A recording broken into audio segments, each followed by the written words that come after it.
Hi plant lovers, this is Melbourne of Katipunan Cactus and Succulents. For this video, I have to repot this kind of succulents. Ang maganda po dito sa succulents na ito is though maliliit sila, though they are minute or tiny, what I like the most is that green siya dito sa kanyang this one.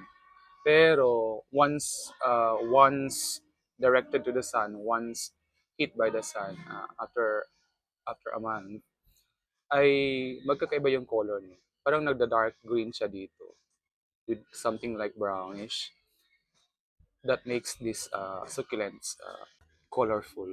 Mas maganda po siya. So, ang gagawin ko po dito ay iriripat ko siya sa bigger pot. So, I'm gonna start now.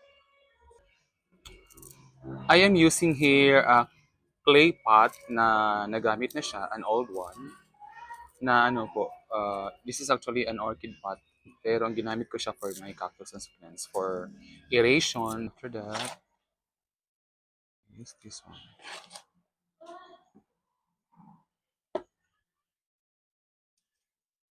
Nilagyan na naman natin ng ito.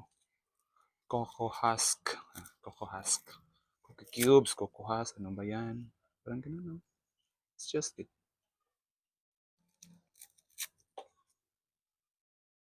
And this one. A little of Osmocote. Okay. Then, i-remove ko na siya dito sa kanyang pot.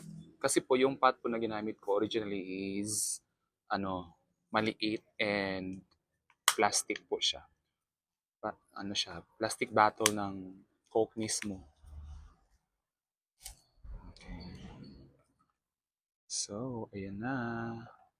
May mga natatanggal na dahon. We have to set that aside kasi yung dahon tutubo din yan. Ayan. Ayan na siya. Then, a lot more of soil. Soil. Soil. Then, Osmocote na naman.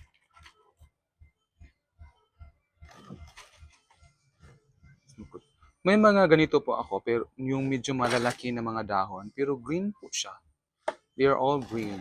Very green, not like this one na magba-brown siya na parang orange, na lilitaw yung kulay niya pag nasisinagan siya ng araw.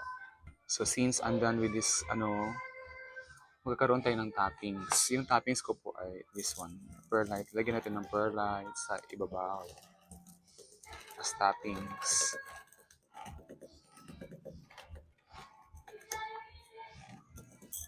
Okay.